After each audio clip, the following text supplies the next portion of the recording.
He was just delivering an envelope till the building tried to erase him. It was a gray Thursday in downtown Chicago. Rain splattered across cracked sidewalks as delivery bikes cut through traffic like arrows in a war zone. At the foot of a towering skyscraper known as the Halberton Center, a young man stood soaked, shivering, and unseen. His name was Elijah Cole, black, 17, quiet, invisible. Wearing a faded hoodie and sneakers with more tape than rubber, Elijah clutched a thin, sealed envelope in his right hand. He had no idea that the contents inside would flip the lives of people in power upside down and nearly ruin his own. The building's lobby was sleek and marble, a shrine to capitalism. Suits moved like predators across the polished floor. Elijah entered cautiously, dripping wet, and the security guard at the desk raised an eyebrow. "Deliveries go around back," he said without looking up. "I was told to bring this directly to suite 4701, Elijah replied. His voice was calm but firm. The guard looked him up and down. "You don't go up there. That's executive floors." Elijah hesitated, then reached into his hoodie and pulled out a letter with a red seal marked "Confidential Urgent." The guard frowned, picked up a phone, and muttered something. Moments later, the elevator pinged open. "Try not to touch anything," the guard muttered. As the doors closed, Elijah saw his reflection in the mirrored panel.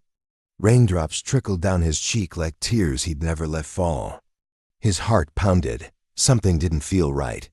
The 47th floor was quiet. Too quiet. Sleek glass walls, silent desks. A secretary looked up from her screen, startled. "You shouldn't be."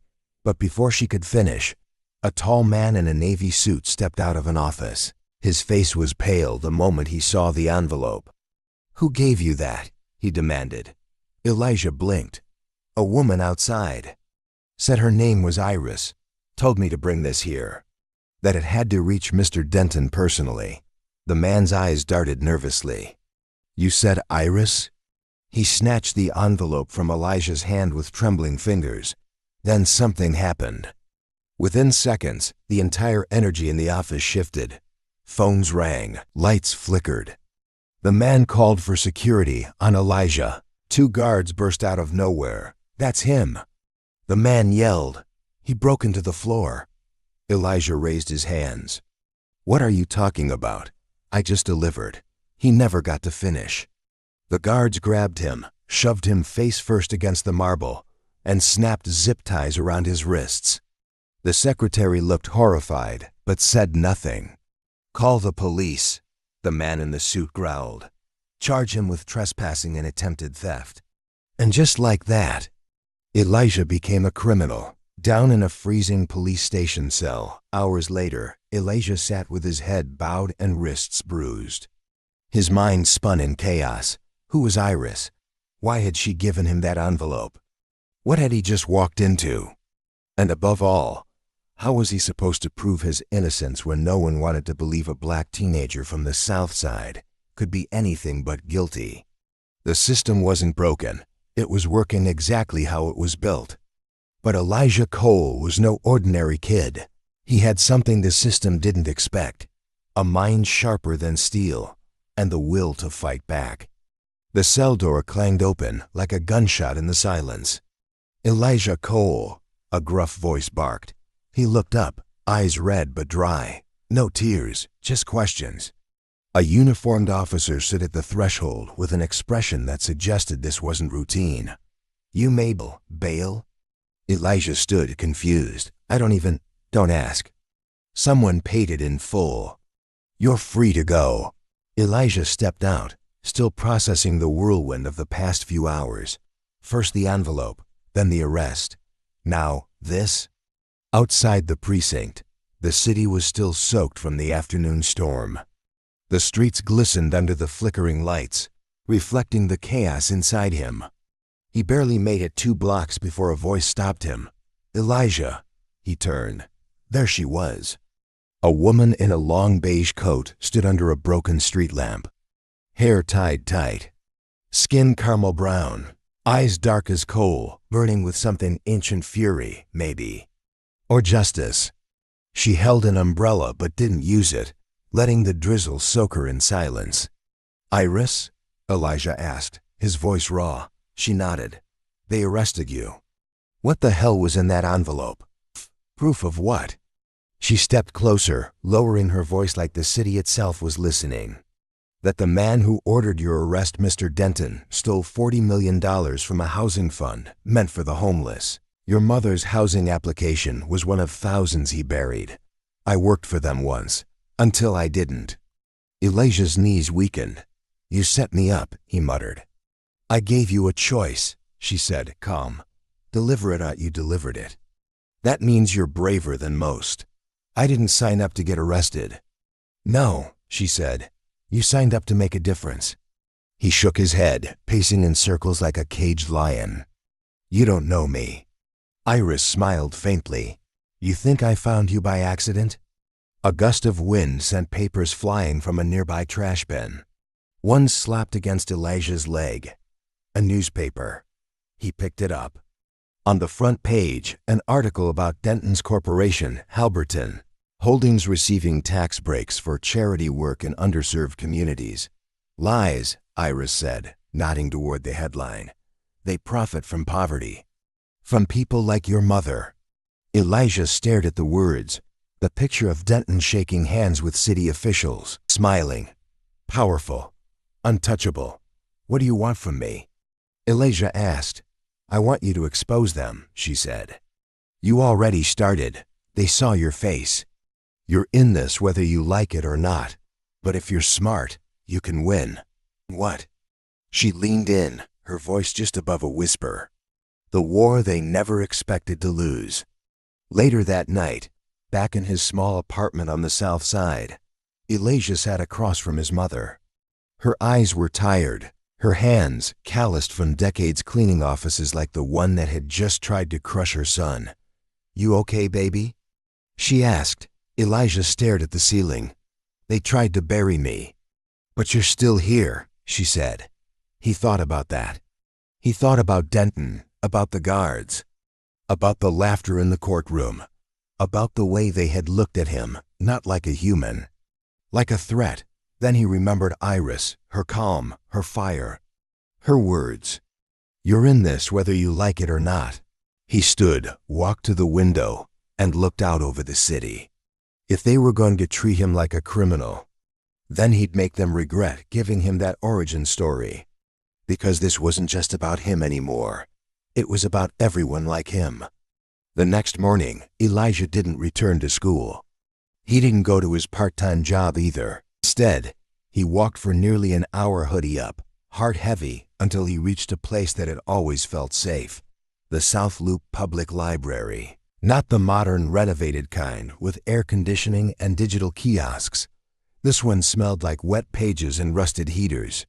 It was quiet, forgotten, just like him. In a back corner, lit only by a flickering lamp, Elijah opened the small, crumpled note Iris had slipped into his hoodie before disappearing into the night. A simple line stared back at him.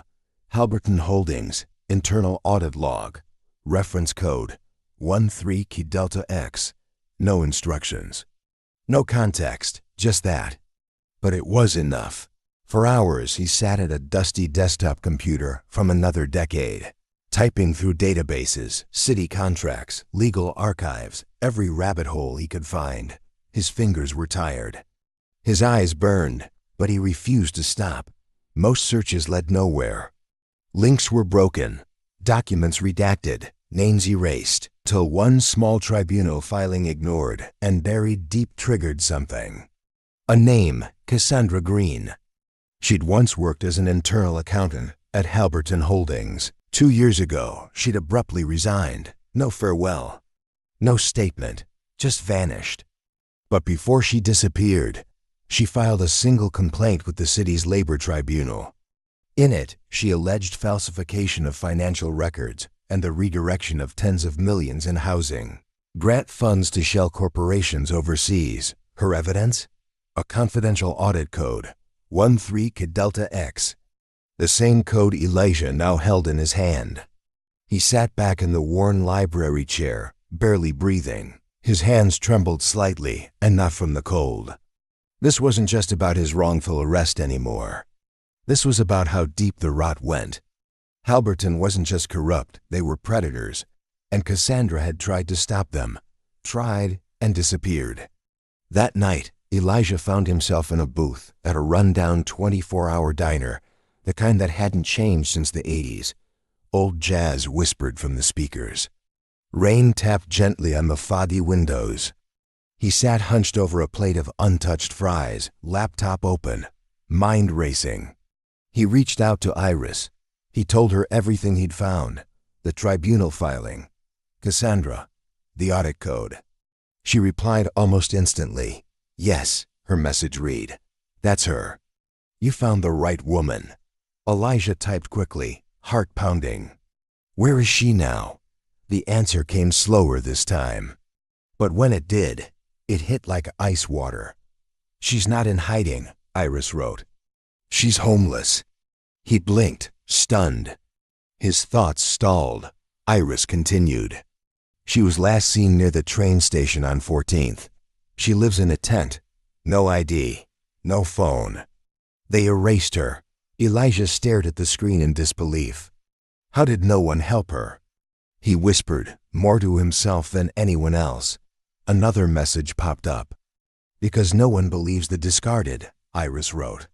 And because people like Denton make sure the truth drowns before it can breathe.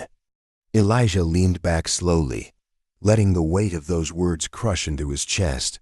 He thought of his mother, of how many times they had been one bad month away from the same fate, how close they'd come to losing everything, and how many people like Cassandra had been swept into silence. The next morning, Elijah boarded a train heading south. No destination programmed into his phone, no plan.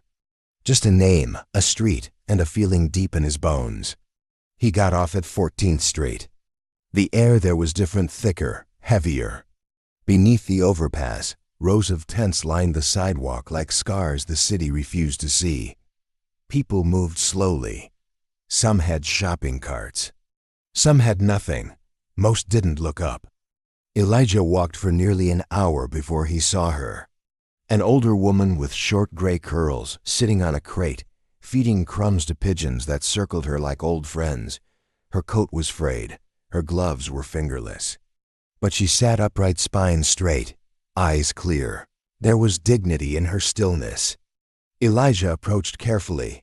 Miss Cassandra Green? He asked, voice low, respectful. She turned her head slowly. Her eyes locked onto his, sharp and assessing. Depends who's asking, she said. He didn't flinch. Instead, he reached into his pocket and pulled out the crumpled note with the audit code. He handed it to her. Her expression didn't change, but her eyes flickered, just for a moment, with recognition. I was told you'd understand, Elijah said. She studied him for a long moment. Then, she gestured to the crate beside her. Sit down, she said, and listen carefully. Because what I'm about to tell you could ruin your life, or save 1,000 others. He sat, and she began. As trains thundered overhead and cold wind crept under the overpass, Cassandra Green told her story. How she'd uncovered millions of dollars siphoned from public housing programs into offshore accounts tied to shell companies Denton controlled. How her protests were ignored, her evidence destroyed, and her name blacklisted from every professional network. How she'd been evicted, discredited, forgotten, but she had kept one thing. One last piece of evidence. A flash drive, wrapped in layers of plastic and buried deep inside a hidden compartment in her coat. She pulled it out slowly and handed it to Elijah. It's encrypted, she said. I never trusted cloud storage. This is the last copy, and if Denton finds out you have it, you'll wish the cops were the ones coming for you. Elijah held the drive gently, as if it were a living thing. His throat tightened. Why are you trusting me with this? Cassandra looked him dead in the eyes. Because the world already wrote you off, and people like us. We're the only ones who fight when there's nothing left to lose. Elijah nodded. He didn't say a word. He didn't have to. He had just become the most dangerous kind of person. A nobody with proof. It was nearly midnight when Elijah stepped off the bus, the flash drive still in his pocket, pressed against his thigh like a hidden heartbeat. The city had quieted, but his mind hadn't. Every street lamp felt like an interrogation light, every passing car, a shadow watching him. Back home, his mother was asleep on the couch, exhausted from her shift, still wearing her shoes. Elijah gently placed a blanket over her and moved to the bedroom, where his laptop sat like a waiting door. He plugged in the flash drive. A password prompt blinked back at him. He remembered Cassandra's last words. Think like someone who has nothing left to lose. He stared at the screen and typed what felt right. Justice for all. The screen flashed. The drive opened. Dozens of encrypted files, transaction logs, scanned signatures, offshore account routes, hidden ownership structures, internal emails with subject lines like Project Exodus and Housing Allocation Delay Strategy. One file simply read, "Do not leak legal shield." As he clicked through, Elijah's eyes widened. The documents didn't just show illegal transfers. They exposed a system one that had been quietly bleeding low-income communities dry for over a decade, and Denton wasn't working alone.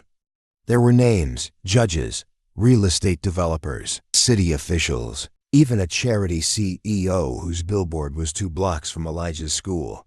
They had created a perfect trap: cut off funding, blame poverty, demolish neighborhoods, gentrify, profit, and people like his mother were the currency. The next morning, Elijah knew he couldn't keep this to himself. But going to the police? Pointless. Denton had allies there. So he made a decision that would change everything. He walked into a small, independent radio station on the edge of the South Side. The building was old, its walls covered in graffiti and protest flyers from forgotten movements. A worn sign out front read, "Station 19, Voice of the People." Inside, a woman behind a soundboard looked up as he entered. Her locks were tied back and her voice had the calm fire of someone who'd been fighting for truth long before hashtags existed. "You lost, kid?" she asked. Elijah stepped forward and dropped the flash drive on the table. "No," he said. "I'm finally where I'm supposed to be." Her name was Ava King, host of the Wake Up Hour, a local show listened to by thousands who didn't trust mainstream media to tell the truth anymore. When Elijah explained what he had, what Cassandra had trusted him with, her skepticism quickly turned to focus. "You realize if this is real," she said, "you're not just going after Denton. You're going after an entire machine." "I know. And if we air this," she added, "your name, your face, it'll be everywhere. You'll be a hero to some and a target to others." Elijah looked her in the eyes. "I'd rather die telling the truth than live pretending I didn't see it." Ava nodded. And without another word, she plugged the drive into her system. Over the next few days, the station went into lockdown mode. Files were verified, lawyers consulted, voices recorded, names double-checked. Ava reached out to Cassandra, who confirmed everything on tape. And when the broadcast finally aired, it sent shockwaves through the city. A 17-year-old from the South Side just uncovered the biggest housing fraud in Chicago's history. Billions stolen, thousands displaced, names named. A black teenager is bringing the system to its knees. The headlines spread like wildfire. Social media lit up. Some called him brave. Others called him a liar, but none could ignore the story. News vans began circling the block where Elijah lived. Strangers left flowers by his door. Protesters marched outside Halberton's headquarters, but so did something else. Something colder, quieter, surveillance vans, men in unmarked suits, late-night phone calls with no answer. Elijah had kicked the hornet's nest, and now they were coming. At first, Elijah thought the clicks he heard were from old pipes in the wall. Then he realized they were from a camera shutter right outside his bedroom window. He rushed to the glass, but by the time he looked out, the alley was empty. No flash, no footsteps, just silence. And the feeling that someone had just collected another piece of his life. The next day, his mother found an envelope tucked beneath the front door. No return address. Beside it, a single photo of Elijah sitting with Cassandra Green under the overpass. On the back, written in thick red ink, just 4 words: "Wrong side of history." The story was out. The city was burning with it. But in the halls of power, something colder than panic had taken hold: retaliation. The next 48 hours became a blur of damage control, not from Elijah, but from the people he had exposed. One of the judges mentioned in the documents suddenly announced early retirement, citing health reasons. A city official denied involvement entirely, calling the leak an elaborate hoax. But their denials only fanned the flames. Testers gathered outside the mayor's office. Grassroots groups demanded accountability. And Elijah? He was now both a beacon and a threat. At school, some treated him like a hero. Others avoided him like a virus. And one teacher quietly pulled him aside. "Whatever you think you're doing," she said, "they'll bury you for it." By nightfall, Elijah began to understand the weight of what he'd done. Ava King called him from the station, her voice low and tight. "They're spinning it, twisting it. They're saying you were manipulated by Green, that you fabricated the flash drive. Denton's team just filed a defamation lawsuit against you personally." Elijah blinked. "I'm 17. They don't care," Ava replied. "They want to break you in the court of public opinion before this even touches a judge." He sat in silence, the phone pressed to his ear like it could anchor him to something. "And Cassandra?" he asked. Ava paused. "She's gone. Disappeared again."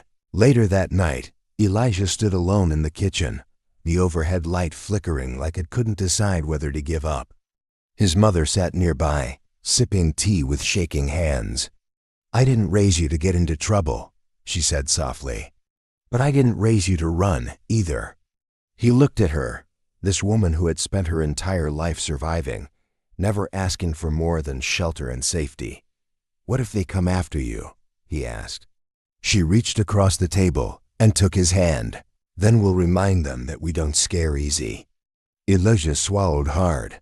For a moment, he was no longer a whistleblower, no longer a headline. He was just a son, terrified of what the truth might cost the only person he'd ever truly needed. But he couldn't stop now. He wouldn't. The following morning, something unexpected happened. A man in a tailored gray suit showed up at Station 19. He wasn't announced. He wasn't invited. He simply walked in during Ava's show and placed a single black folder on the table in front of her. The station's intern watched from the corner, frozen. "This is for Mr. Cole," the man said calmly, "a courtesy." Inside the folder, a cease and desist letter, a printed copy of Elijah's school records, a background check on his mother, photos of them entering and leaving their building, and one final page, a job offer. A position at Halberton Holdings, full ride to college, stipend, mentorship. If he signed, the lawsuit would vanish. His name would be cleared, and most importantly, his mother would be protected. That night, Elijah sat at the edge of his bed, the offer in one hand and the flash drive in the other.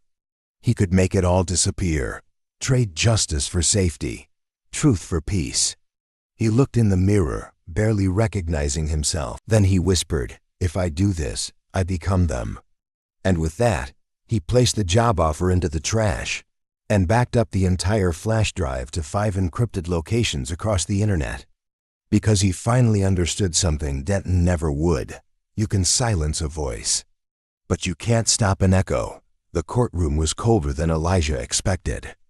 Not the kind of cold that came from air conditioning, but the kind that seeped into your bones, the kind that reminded you didn't belong there. Rows of lawyers in tailored suits shuffled their papers, glanced over their glasses, whispered in tight clusters. Reporters filled the back benches, their cameras off but ready. Every eye in that room had already chosen a side, and most of them weren't his. Elijah stood alone at the front of the room, flanked by 2 pro bono attorneys Ava had arranged. They were experienced, smart, but even they couldn't hide their nerves. Across the aisle sat Halberton's army. 12 attorneys, 3 public relations officers, and 1 man in a blue silk tie. Denton. He didn't look angry. He looked amused. Like this wasn't a hearing, it was a game. The judge entered, an older man with thin glasses and a face carved by decades of hard decisions. As he took his seat, Elijah noticed something strange. He didn't look at Denton. He looked straight at him.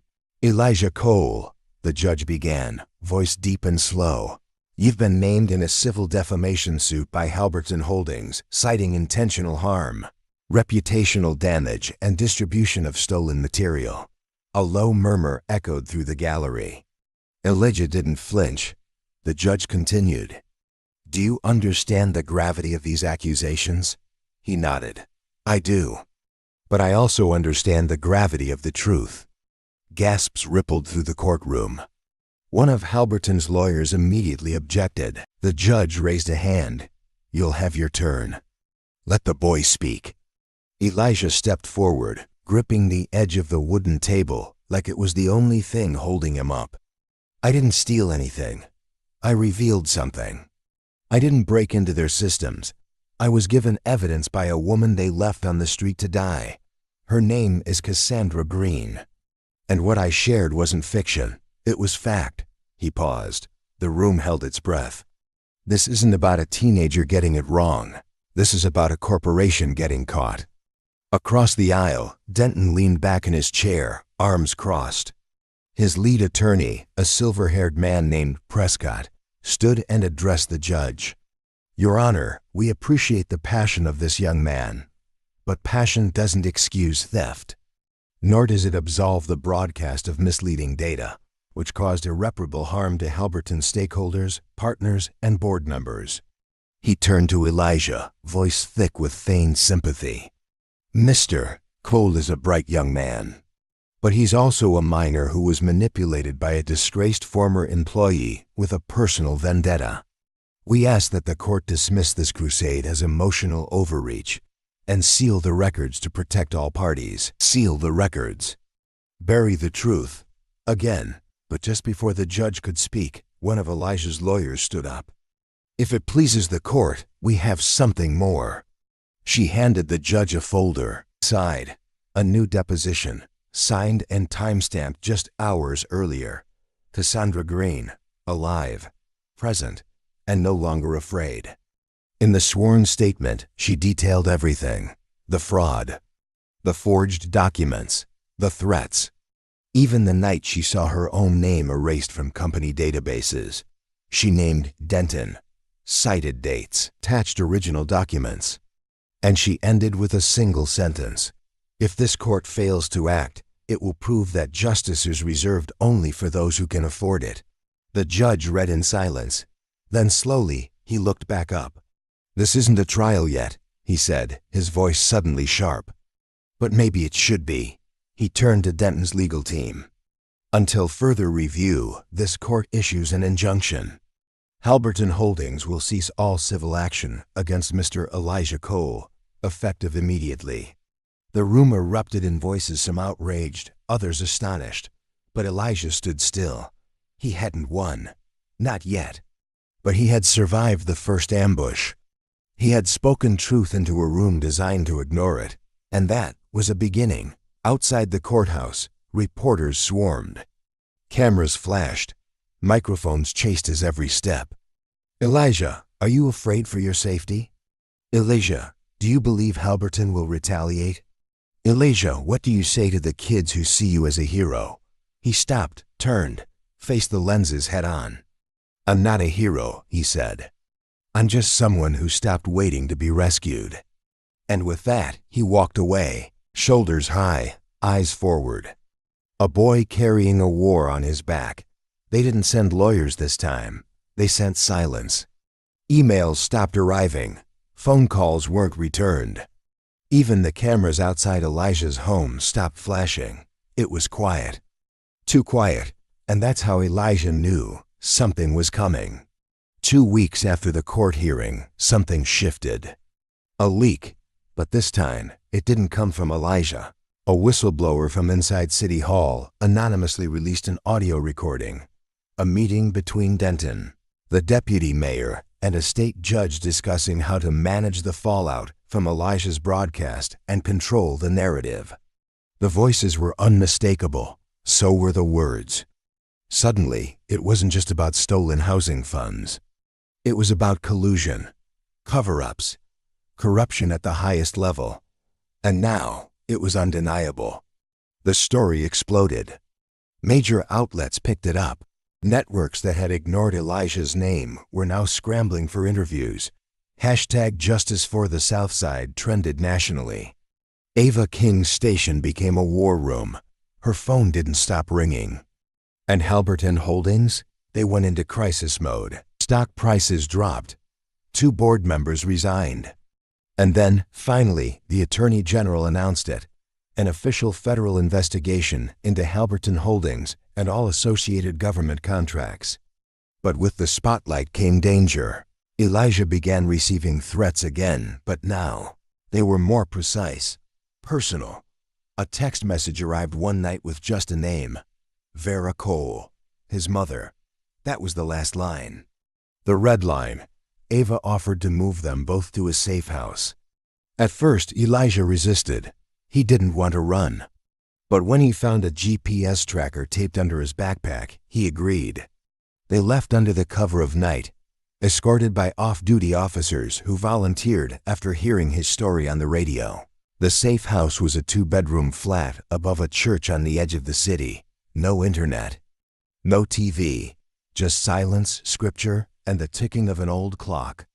It was there, in that silence, that Elijah began writing everything, not just the files, not just the corruption, his story, the story behind the story. Meanwhile, Denton was unraveling. He appeared on national TV, defending his actions with calm, rehearsed charm. He denied knowing Cassandra Green, claimed Elijah was manipulated, called the tapes deep fakes and the documents politically motivated. But the world wasn't buying it, especially not when Cassandra herself cleaned up, strong, and unshaken appeared beside Elijah in a surprise radio interview with Ava King. The woman they tried to erase was alive, clear-eyed, and furious. "This isn't just about numbers in a spreadsheet," Cassandra said into the mic. "It's about families who were evicted, kids who went to sleep hungry, veterans sleeping on concrete while billionaires played Monopoly with their lives." That quote went viral within minutes. By the end of the week, Denton was arrested, not at home, not at the office, but at a charity gala for housing development, wearing a tuxedo and giving a speech about urban renewal, when federal agents escorted him off stage mid-sentence. The image made headlines across the world. Justice didn't wear a cape, it wore handcuffs. Back in the safe house, Elijah watched it all unfold on a borrowed tablet. No cheers, no celebration. Just a quiet, long breath he didn't know he'd been holding for years. His mother sat beside him, her hand on his shoulder. "You did it," she whispered. Elijah shook his head. "We did." And deep down he knew this wasn't the end.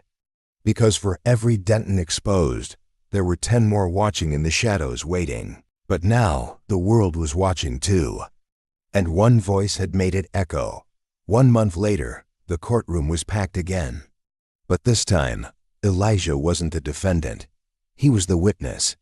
Wearing a navy blue suit borrowed from a community center and a tie he still didn't know how to knot, Elijah stood at the center of a case that had now reached national attention.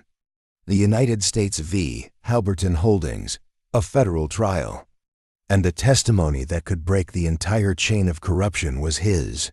When the judge called his name, Elijah walked to the stand with the steady calm of someone who had already survived the fire. He didn't flinch when the defense tried to discredit him. He didn't look away when Denton stared him down from across the room. Now thinner, paler, a shadow of the empire he once commanded. He told the truth, all of it. From the envelope he'd been asked to deliver, to the arrest, to Cassandra's story, to the offer that could have bought his silence. The jury listened. The press typed furiously. And for the first time, Elijah spoke not just as a boy from the South Side, or a viral headline, or a whistleblower, but as a symbol, a reminder that the system only wins when we stop fighting back. When the trial ended, the jury found Halberton guilty on all counts: fraud, conspiracy, obstruction of justice. Several city officials were indicted. Cassandra Green was offered full immunity and compensation. And Denton? Sentenced to 18 years in federal prison. The courtroom didn't erupt in applause. It didn't need to. Because justice, when it finally lands, doesn't need to scream. It just stands. Months passed. Elijah returned home, not to the shadows, but to something brighter. The apartment his mother once feared losing was now safe, protected by laws his courage helped rewrite. Programs were rebuilt. Grants were redistributed. And for the first time in decades, a housing development in the South Side actually opened, named in honor of those who had been forgotten. It was called the Cassandra Green Community Center. And at the ribbon cutting, standing beside Ava King and Cassandra herself, Elijah spoke once more, but not as a survivor, as a builder. "I didn't come here today to talk about what we lost," he said, voice steady into the mic. "I came to talk about what we're still building. This center isn't just brick and steel. It's proof that no matter how far they push us down, we can rise. That truth still matters. That one voice, just one, can echo far beyond the noise." He paused, scanning the crowd. Young faces, old ones. Black, brown, white. Some crying, some just listening. And then he asked the question that silenced the world once again. "If you had been in my place, would you have stayed quiet?" Later that night, alone in his room, Elijah looked out the window. The city still buzzed. Injustice still existed. Power still moved in silence. But now, so did something else. Hope. And that hope carried his name past in whispers across neighborhoods, classrooms, and courthouses. Not because he was perfect, not because he was fearless, but because when the world told him to sit down, he stood.